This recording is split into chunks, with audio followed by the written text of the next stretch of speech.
Géopolis Télévision, dans les profondeurs de l'économie africaine. Tout de suite,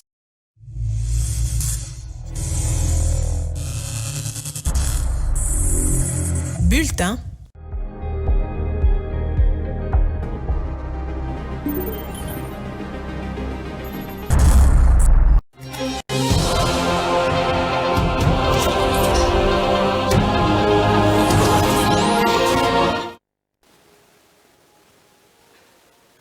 Madame, Messieurs, bonjour, bienvenue dans ces bulletins d'information.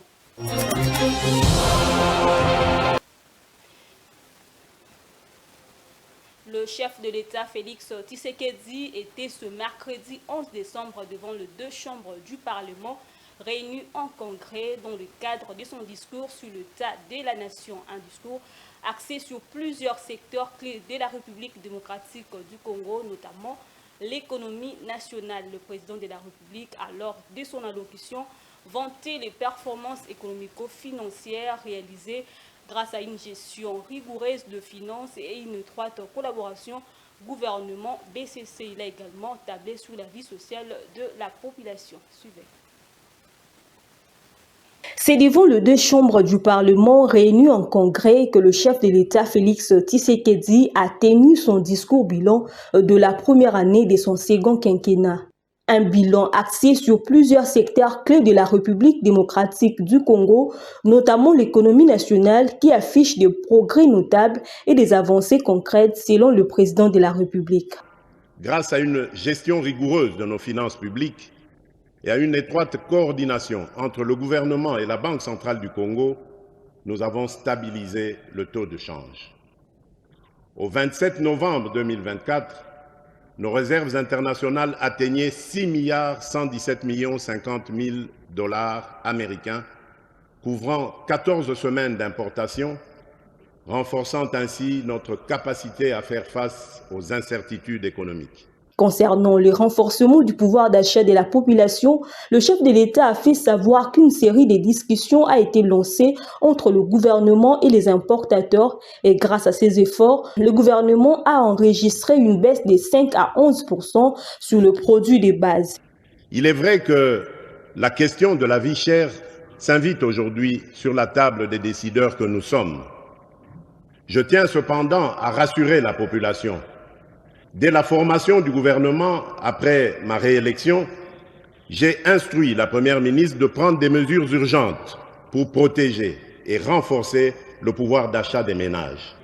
À la suite de cette baisse des produits pétroliers et dans cet élan visant à protéger et renforcer le pouvoir d'achat de notre population, le gouvernement a engagé des discussions avec les importateurs.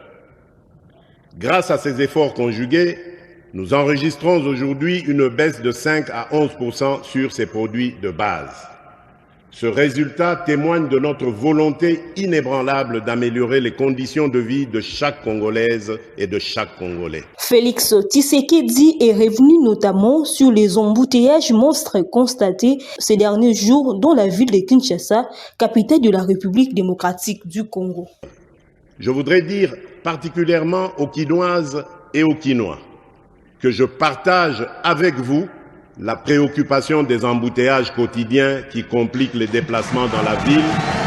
J'ai instruit le gouvernement de procéder à une évaluation approfondie des mesures existantes et de proposer dans les jours à venir des améliorations ou ajustements significatifs pour remédier à cette situation. Signalons par ailleurs que le chef de l'État a sur le plan de l'agriculture promis de réaménager d'ici 2025 38 000 km de routes des dessertes agricoles prévues dans le PDLT 145 et 11 423 km de routes prioritaires supplémentaires. Lancement ce mercredi 11 décembre 2024 de la deuxième phase de l'opération Ndobo à Kinshasa. Le ministre de l'Intérieur, Jacquemain Chabani, a instruit la police nationale congolaise d'intensifier la lutte contre la criminalité urbaine. Les commissaires provinciaux de la police ville de Kinshasa, en collaboration avec le commandant de la Légion nationale d'intervention, LN en sigle, ont directement réuni et déployé leurs troupes sur terrain pour mettre en application les mesures du gouvernement central sur instruction du chef de l'État juste après les discours sur l'état de la nation. Suivez. Juste après les discours du président de la République Félix Tshisekedi à la nation, le vice-premier ministre de l'Intérieur, Jacquemain Chabani, a instruit à la police nationale congolaise d'intensifier la lutte contre la criminalité urbaine en procédant au lancement de la deuxième étape de l'opération Ndobo ce mercredi. Les commissaires provinciaux de la police ville de Kinshasa, en collaboration avec les commandants de la Légion nationale d'intervention, ont directement réunis et déployé leurs troupes sur terrain pour mettre en application les mesures du gouvernement central sur instruction du chef de l'État. On a lelo, on gagner temps. Au Bandaki, la opération Dobo. Oyo, ils ont annoncé la ministre de la Biso et tutelle. Sikoyo, na banzi besoin qui briefing. On a baisika tozo kendi. Et tout organisé. Chaque district a bénéficié d'un rapport de Génie Naye, un rapport de l'ENI, un rapport de UPI. Fête na biso, les Angoy. Monito aussi, cérémonie petoye mbalamoko. Tozo kutabino kuna na commandant l'ENI. Tozo landabino na terrain. On a efficacité à Makamotoningi Kosal. On a ezali ba ciblé. Batwana baza ciblé. Ici que Ebani, na ba quartier wana. Ero bazali wana. Toza organiser ba benga ka représailles. Parce que comme qui soni bazolo ba policier azo ki makuluna. Est-ce que policier ko ki makuluna?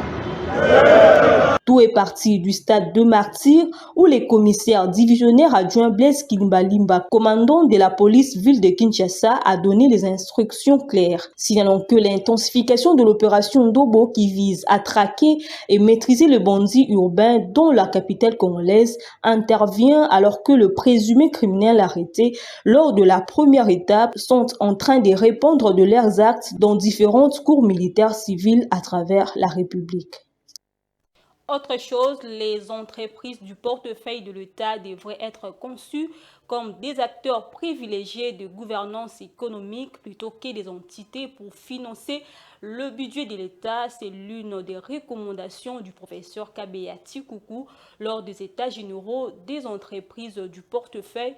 Pour lui, il est plus que temps de changer le paradigme de gestion afin de faire des entreprises du portefeuille un instrument de puissance. Il est au micro de Patrick Ilunga et Béni Ifombre. Présent État généraux. Il est hautement souhaitable que l'État congolais s'attelle aux tâches ci-après. Première tâche, concevoir le portefeuille. C'est au niveau de la conception. Je crois qu'on est en train de... Au niveau de la conception, comment concevons-nous le portefeuille? Concevoir le portefeuille public, non pas essentiellement comme source de financement du budget, mais comme le mode privilégié de gouvernance économique dans un État comme le nôtre, où la classe nationale d'affaires est encore très loin d'être constituée. Deuxièmement, positionner dans la conception du système économique et dans l'architecture des institutions de la République la politique du portefeuille aux avant-postes de la stratégie du développement. Troisièmement, révoquer absolument la conception néolibérale qui est erronée et suicidaire de de confiner l'État congolais dans le rôle plus que secondaire, celui de s'occuper des concessions à faire aux capitaux privés étrangers.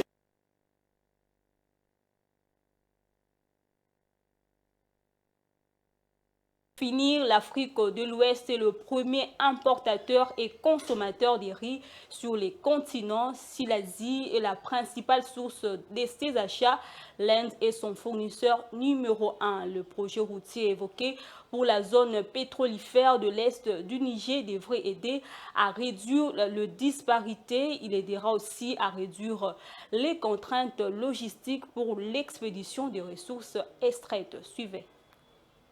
L'envoi des riz vers les pays d'Afrique de l'Ouest est devenu depuis un mois un défi majeur pour les opérateurs indiens. Les exportateurs asiatiques sont confrontés actuellement à une hausse des coûts du fret vers cette sous-région. Dans les faits, les tarifs pour le transport d'un conteneur de riz équivaut à 20 pieds du port indien de Wizag à destination de Cotonou et de Lomé s'élèvent désormais à 2400 $ contre 1900 $ en octobre dernier. D'après les négociants interrogés par la firme d'analyse, cette augmentation des frais d'acheminement s'explique par l'effort afflict sur des cargaisons au niveau des voies maritimes depuis la mi-novembre. Ces modes de transport permettent de réduire les coûts par tonne et d'emporter de plus grandes quantités de riz, mais nécessitent plus de temps et plus d'équipement pour le déchargement au port de destination. Cette nouvelle manière de procéder pourrait basculer l'ensemble de la chaîne de distribution des riz dans plusieurs pays de la sous-région. En effet, la distribution locale du riz importé s'appuie sur un large réseau de petites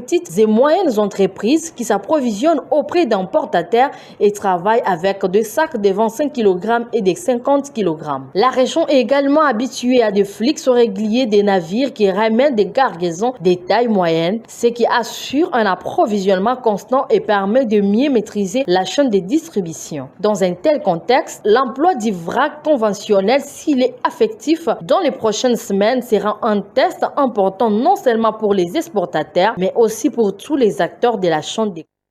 Et voilà, c'est tout pour ces 13 heures. Madame, Messieurs, je vous retrouve à 19h30 pour la grande édition.